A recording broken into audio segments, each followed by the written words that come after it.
was a kid, right, I was effeminate. I was very effeminate. It was hard for me. But fellas have nothing to worry about. Men always get tense when I say I'm transgender. Yeah, it's disappointing on a lot of fronts. I mean, I certainly feel like, these are moments where there's a lot of fragility, it feels like. I think that we're sort of like whip snap reacting very quickly to things. I'd like to think that right now everybody is on a Zoom conference or a call or sitting at a table and trying to figure out a way to make this right. I don't want to see him lose his job. Jimmy Kimmel's been a friend of mine and supporter for a lot of years. And isn't it all of our right to not only be heard, but to let, the viewer or the listener or participant make that decision ultimately, whether they want to continue to support your livelihood? I think that we all would deserve that and want that. When I heard that Jimmy Kimmel had gotten canceled for basically making a joke, whether people liked it or not, it was basically a joke, and it was a political joke. It wasn't a hate joke. It wasn't a racist joke. I was very taken aback because I make these kind of jokes all the time. I get on stage and I have a point of view, and if it can happen to Jimmy Kimmel, then what can happen to me? Are we all supposed to be on eggshells at any time? But I also felt the exact same way when Charlie Kirk was assassinated for simply having a different point of view and a political rhetoric. Whether you agreed with him or not, I agreed with his right to say what he had to say.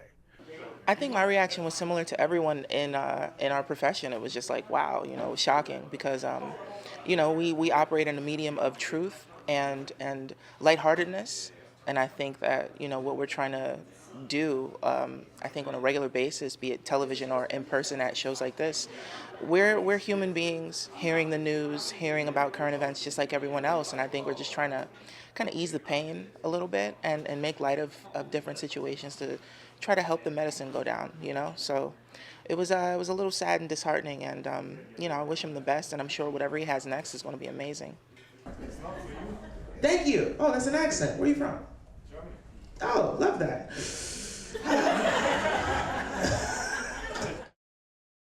I care about you. We're going to figure this out. And now at this moment, I'm thinking to myself, is there some sort of quiz I can take? Is there a test or something like that?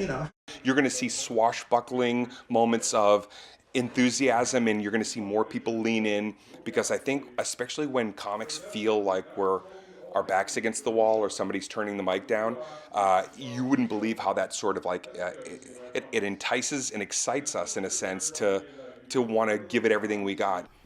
So what happened to Jimmy Kimmel could make some comedians timid. It could make them afraid. It could make them corporatized and wonder, well, will I get canceled off this show, or will I get backlash from the people?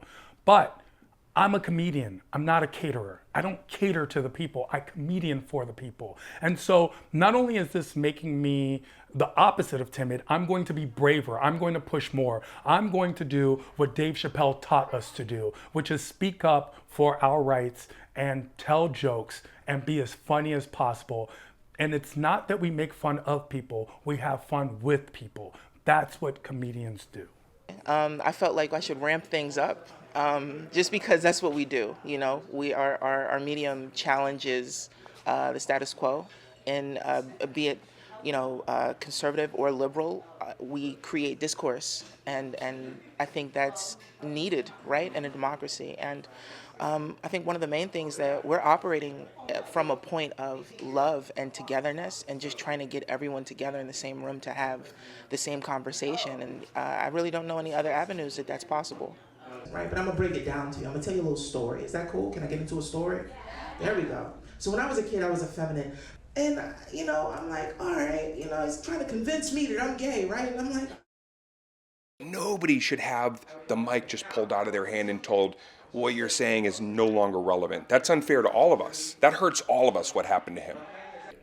Comedy is the last vestige of free speech that we have. It's the first wall of defense. It's what tyranny always takes away first, right? Comedy, humorous, when it comes to politics and political cartoons. It's always been right there. That's one of the parts of comedy. We talk about what we see, we talk about what we hear, we talk about what we know, the world around us. And so when it comes to comedy, there'll always be a political point of view. And the fact that anyone would get punished for their political point of view is something that you see in countries that are falling, countries that have tyranny, countries that are ending democracy. So it's something that I never expected to happen in the United States. I'm someone who I just operate in so much levity in my life, you know, and trying to find the punchline all the time. And okay, cool. All right, this horrible thing happened today. How can I absorb this information and either leave it alone or make it funny? Or you know, give it to people in a way that is easily digestible, because they might feel all kinds of different ways and things like that, you know, and there are going to be some people that are like, I'm offended, I don't feel great about that, and I deal with that, you know. I deal with people that I say something and they're like, well we don't all feel like that. Well, I feel offended. I understand, but tell me why you're offended. Let's have a conversation about it, and then I'll explain where I'm coming from, and then we can go forth as such, you know. But you know, I just believe that we should come together in moments like this and not let any entity divide us any further than we're already divided, right? We're all in our little groups and tribes. So this is a house of togetherness.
Yeah, that should be all set up.